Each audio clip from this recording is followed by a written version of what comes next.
Good afternoon दोस्तों। तो आज मैं आपके सामने एक ऐसा वीडियो लेके आया हूँ जिसकी आपको बहुत दिनों से तलाश थी। ये वीडियो आपको पर्टिकुलरली नीट एग्ज़ाम 2022 के बारे में बताएगा। तो उसमें मैं सारी चीज़ें कवर करूँगा कि नीट एग्ज़ाम क्या होता है, इसकी ज़रूरत क्यों पड़ी, और नीट एग्ज़ाम जिन्होंने दे दिया है ऑलरेडी और जो वेट कर रहे हैं कि इसका रिज़ल्ट कब आएगा, और उनके लिए बहुत ही इम्पोर्टेंट और महत्वपूर्ण अपडेट्स के साथ। शुरू करते हैं NEET without any wasting time. तो नीट एक टेस्ट है जिसकी फुल फॉर्म है national eligibility cum entrance test. इस टेस्ट को 2019 में सबसे पहले लागू किया गया था। तो ये टेस्ट बेसिकली एमबीबीएस और बीडीएस के दाखिले के लिए सरकारी यूनिवर्सिटीज, सरकारी कॉलेजेस और प्राइवेट यूनिवर्सिटीज के लिए सभी तरह से मान्य है। तो बेसिकली नीट जो है वो, अगर हम बात करते हैं एमबीबीएस और बीडीएस कोर्सेज के लिए, तो वो कैटेगरी जो होती है वो नीट यूजी के अंडर आती है और ये सीबीएसई द्वारा मान्यता प्राप्त है। और साथ ही साथ ministry of health and family welfare and national eligibility cum entrance test जो है हमारा, वो ministry of education government of India के अंडर आता है। बेसिकली नीट जो होता है हमारे दो तरह के होते हैं। पहला नीट जो होता है वो होता है यूजी, मतलब अंडर ग्रेजुएट कोर्सेज। काफी व्यूअर्स को ये नहीं पता। और दूसरा जो नीट होता है वो पीजी के लिए भी होता है, that is post graduate courses के लिए। तो यूजी कोर्सेज के अंडर कौन कौन से सब्जेक्ट्स या कोर्सेज आते हैं, वो है हमारे एमबीबीएस और बीडीएस। और पीजी के अंदर क्या आता है, हमारा masters degree, that is MS या एमडी। तो कुछ हाइलाइट्स इसकी कि सबसे ज़्यादा मतलब सबसे पहली बार 2019 में जो है ये कंडक्ट किया गया था। और किसने कंडक्ट किया था, ये एनटीए ने। तो एनटीए का मतलब क्या है, नेशनल टेस्ट एजेंसी। ये एक अथॉरिटी है गवर्नमेंट ऑफ इंडिया की, जिसने टेस्ट जो है कंडक्ट करवाने का पूरा जो है पूरा जो है मतलब कंडक्ट करवाने का जिम्मा लिया है। तो ये एजेंसी जो है ये टेस्ट कंडक्ट करवाती है। और इस टेस्ट की जो ड्यूरेशन है वो 200 मिनट की है, मतलब 3 घंटे और 20 मिनट। 3 घंटे 20 मिनट में टेस्ट कंप्लीट करना पड़ता है। टोटल मार्क्स इसके 720 रहते हैं। और qualifying marks minimum general category के लिए 50 परसेंटाइल लेना पड़ता है। परसेंटाइल का मतलब ये है कि मैक्सिमम मार्क्स उस टेस्ट में 720 में से किसने स्कोर किए हैं, उस मैक्सिमम मार्क्स के हिसाब से परसेंटाइल कैलकुलेट होता है। 50% का मतलब ये नहीं है कि 720 को का 50%, मतलब कि 360 नहीं। अगर किसी स्टूडेंट ने 700 नंबर लिए हैं तो उसके हिसाब से 50% होगा 350। तो 350 वाला मार्क्स वाला जो कैंडिडेट होगा वो इसको क्वालिफाई करेगा अगर वो जनरल कैटेगरी से बिलोंग करता है। आई होप ये आपको समझ आया होगा। इसमें करेक्ट आंसर देने के 4 मार्क्स होते हैं और इसके अंदर यस नेगेटिव मार्किंग होती है, रॉन्ग आंसर देने का 1 मार्क डिडक्ट होता है। तो बहुत ध्यान से क्वेश्चन करने पड़ते हैं सो दैट कि हमारी नेगेटिव मार्किंग ना हो।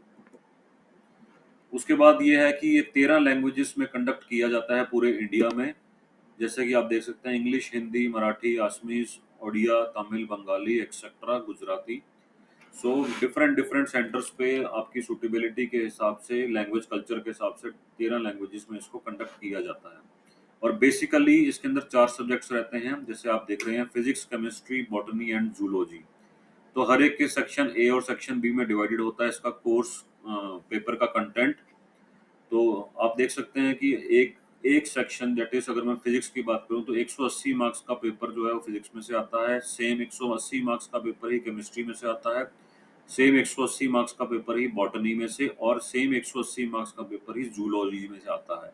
इसका मतलब है टोटल 720 मार्क्स हो गए। और ये multiple choice question based paper रहता है।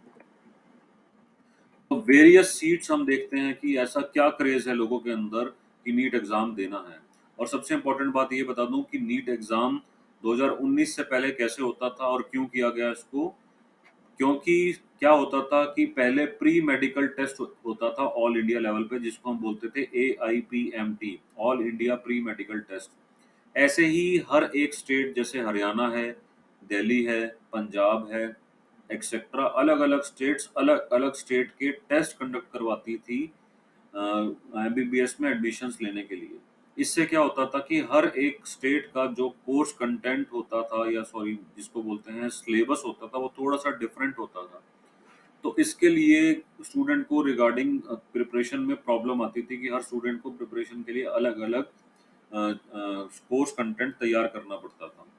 और साथ ही साथ अलग अलग टेस्ट अगर आपको देने हैं डिफरेंट डिफरेंट स्टेट्स के लिए, तो आपको मल्टीपल पेपर्स के फॉर्म भरने पड़ते थे, जिससे उनका खर्चा भी बढ़ जाता था।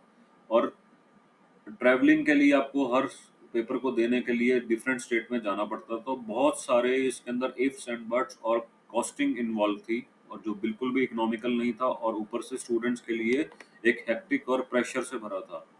इसलिए इस टेस्ट को सेंट्रल लेवल पे कंडक्ट किया गया कि एक ही बार टेस्ट होगा, और उसी के टेस्ट के रैंकिंग के हिसाब से डिफरेंट स्टेट्स में आप इसी पर्टिकुलर टेस्ट को देने के बाद, पास करने के बाद एडमिशन ले सकते हैं। तो अब देखते हैं कि इसका क्रेज इतना क्यों है। कौन कौन सी सीट्स जो हैं टॉप लेवल की क्रीमी इंस्टीट्यूशन, जैसे कि all India institute of medical sciences, जिसको हम एम्स बोलते हैं, तो एम्स के भी दिल्ली में और हर जगह मैक्सिमम जो है सरकार कोशिश कर रही है खोलने के लिए इंस्टीट्यूट, वहाँ पे दाखिले के लिए इसमें आपको तैयारी करनी पड़ती है। तो एमबीबीएस एट JIPMER के लिए भी हम एलिजिबिलिटी इसके अंदर रखते हैं। अगर हमने यहाँ पे पेपर क्लियर किया तो हम यहाँ पे भी जा सकते हैं इन प्रीमियम लेवल इंस्टीट्यूट में। ऐसे ही बनारस हिंदू यूनिवर्सिटीज़ के भी कुछ मेडिकल कॉलेजेस हैं जो इसके अंदर आते हैं। साथ साथ दिल्ली यूनिवर्सिटी के बहुत सारे कॉलेजेस, मेडिकल कॉलेजेस ऐसे हैं जो भी इस टेस्ट को क्लियर करने के बाद यहाँ पे आप एडमिशन्स ले सकते हैं। After that, Aligarh Muslim University is one of the example. Jawaharlal Nehru medical college, Aligarh university, जैसा कि आप इस पिक्चर में देख पा रहे हैं। इसके बाद ESIC मेडिकल कॉलेजेस में भी आप दाखिला ले सकते हैं, plus armed forces medical college, जिसको हम शॉर्ट फॉर्म में AFMC कॉलेजेस बोलते हैं। तो ये सारी चीज़ें जो हैं, हम इसी टेस्ट को क्लियर करने के बाद अगर आपका मेरिट में अच्छा नंबर होगा तो हम यहाँ पे एडमिशन्स ले सकते हैं।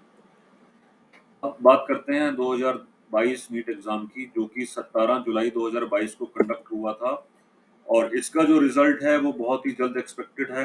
बाय द एंड ऑफ अगस्त 2022 हम इसको एक्सपेक्ट कर सकते हैं, और हो सकता है विद इन अ 1 डे और 2 डे, और means maximum by the end of अगस्त ये हम देख सकते हैं कि रिजल्ट्स इसके आउट हो जाएंगे।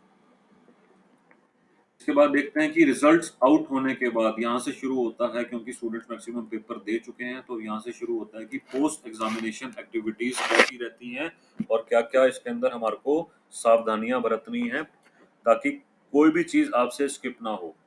सो पोस्ट एग्जामिनेशन एक्टिविटीज में सबसे पहली इंपॉर्टेंट चीज क्या है, जो भी इसके रिजल्ट्स अनाउंस होंगे वो इन दो वेबसाइट्स पे होंगे, जो इसको मैंने मार्क किया हुआ है। आप देख सकते हैं, इस चीज़ का स्नैपशॉट भी ले सकते हैं। दो ही इम्पोर्टेंट वेबसाइट्स हैं जिसके ऊपर आप बने रहिए, डेली अपडेट देखते रहिए, क्योंकि सबसे पहले रिजल्ट्स इनके ऊपर ही अनाउंस होगा।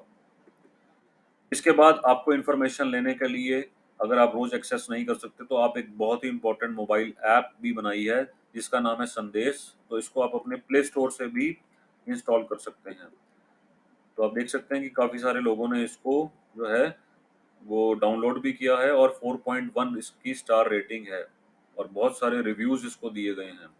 सो मैं इसको रिकमेंड करूंगा पर्सनली कि आप इसको डाउनलोड कीजिए, सो दैट कि आप जो मैक्सिमम इंफॉर्मेशन है जल्दी से जल्दी आप इसमें पा सकें। उसके बाद पहला स्टेप क्या रहेगा, display of OMR sheet and responses. सबसे पहले आपको ऑनलाइन वेबसाइट पे OMR शीट्स दिखाई दिए जाएंगी। तो नेशनल टेस्टिंग एजेंसी जो है वो scanned images of OMR sheets display करेगी वेबसाइट पे। और उसके बाद अगर किसी को प्रॉब्लम है, किसी को लगता है कि मेरे मार्क्स इससे ज़्यादा बनते हैं, ऐसा नहीं है, ये गलत है, तो एप्लीकेंट फ्री है उसको चैलेंज करने के लिए। और उसको चैलेंज करने के लिए आपको क्या करना पड़ेगा, आपको एक नॉन रिफंडेबल 200 रुपये की फीस ऑनलाइन ही भरनी होगी इस वेबसाइट पे। इसके बाद आप उसको चैलेंज कर सकते हो। अगर आपका चैलेंज एक्सेप्ट हो जाएगा, तो आपके मार्क्स ऑटोमेटिकली अपडेट होंगे, बट इसके रिगार्डिंग आपको कोई अपडेट नहीं भेजा जाएगा, ये आप ध्यान रखिएगा। कोई भी अपडेट आपको नहीं मिलेगा। अगर आपके मार्क्स इंप्रूव होंगे तो डेफिनेटली वो इंप्रूव हो जाएंगे, बट इसके रिगार्ड में कोई कम्युनिकेशन आपके साथ नहीं होगा, ये क्लियरली मेंशन्ड है। इसके बाद क्या होगा, अगर आपने जो है शीट्स देख ली हैं, उसके बाद क्या होगा, एक प्रोविजनल आंसर की NTA घोषित करेगा। कौन सी वेबसाइट पे, जो मैंने वेबसाइट्स आपको पहले बताई हैं, यहाँ पे भी मैंने आपके रेफरेंस के लिए डाल दिया है। तो इस वेबसाइट्स के ऊपर आप अपनी आंसर की प्रोविजनल आंसर की देख सकते हैं, और उसको भी आप चैलेंज कर सकते हैं। अगर आपको कोई डाउट है तो आप उसको भी चैलेंज कर सकते हैं। सो जब आप इसको चैलेंज कर देंगे और उसके बाद फाइनली अगर उनको ऐसा लगेगा कि अपडेट करने की जरूरत है तो अपडेट कर देंगे, बट उसके बाद ये जो लिस्ट है वो फाइनल हो जाएगी। तो उसके बाद फाइनल लिस्ट होने के बाद तीसरा नंबर आएगा डिक्लेरेशन ऑफ रिजल्ट। तो डिक्लेरेशन ऑफ रिजल्ट भी सेम वेबसाइट मैंने आपको दोबारा शो कर रहा हूँ यहाँ पे, बार बार मैं शो कर रहा हूँ बिकॉज ये इंपॉर्टेंट वेबसाइट है, इसको आप बिल्कुल भी स्किप नहीं कर सकते। तो इस वेबसाइट पे आपके पास मेरिट लिस्ट के हिसाब से, ऑल इंडिया रैंकिंग के हिसाब से और क्वालिफाइंग क्राइटेरिया के हिसाब से और अदर नॉर्म्स जो भी होते हैं इसके हिसाब से आपका रिजल्ट डिक्लेयर कर दिया जाएगा, और इस रिजल्ट को आप फाइनल रिजल्ट्स मान सकते हैं।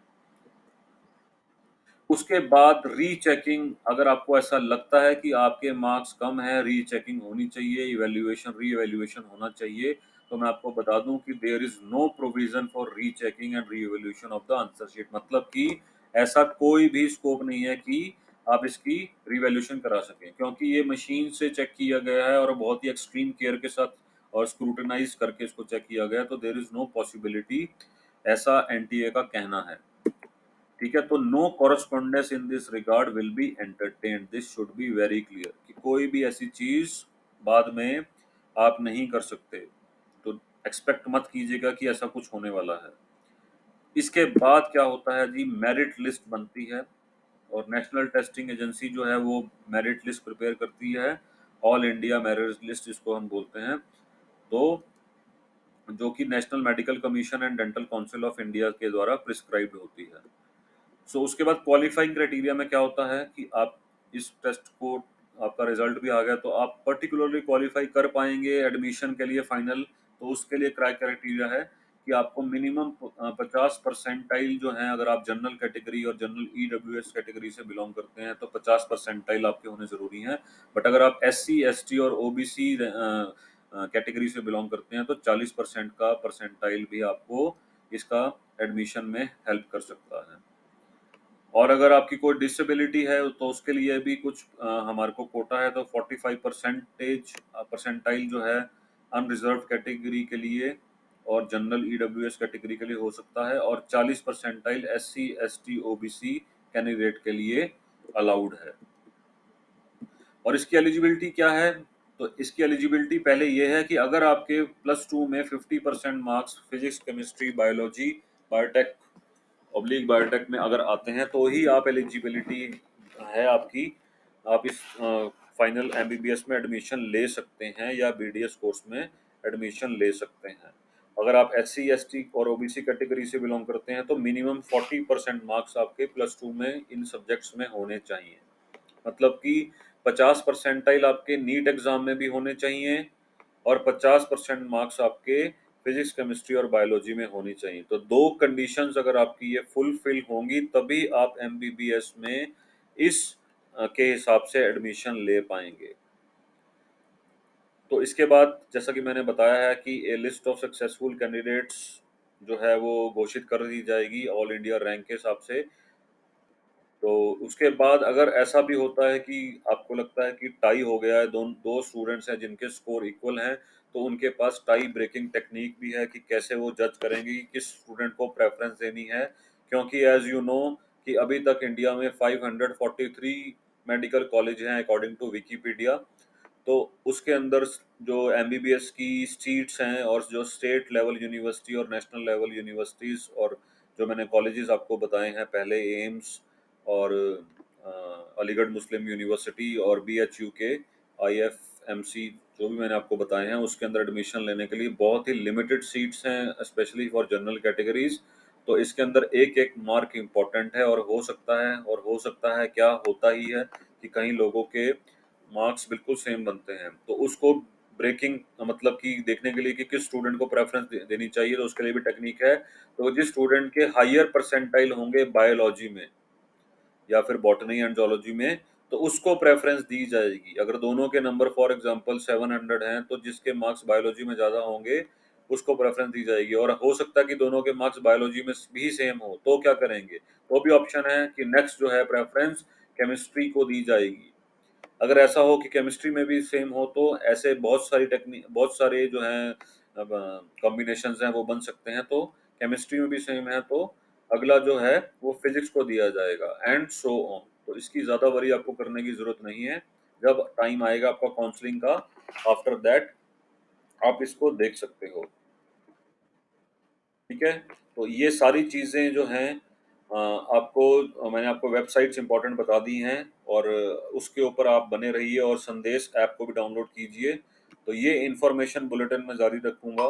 अगर आप इसमें और भी अपडेट चाहते हैं तो प्लीज़ मुझे कमेंट कीजिए, और इस वीडियो को शेयर कीजिए। अगर आप इस वीडियो को 1000 शेयर करते हैं तो मैं इसका नेक्स्ट वीडियो काउंसलिंग कैसे होती है, काउंसलिंग के लिए क्या क्या टेक्निक्स हैं, और ऐसी कौन सी टिप्स हैं जिससे आप अपनी एज बढ़ा सकते हैं काउंसलिंग के लिए, क्या क्या कॉलेजेस आपको सेलेक्ट करने हैं कि आप अपनी एज बढ़ा पाएं, तो मैं उसके लिए भी वीडियो बनाऊंगा, बट मुझे आपका रिस्पांस चाहिए। So thank you so much for your patience listening, and hope आपको ये वीडियो समझ आया होगा, and thank you very much.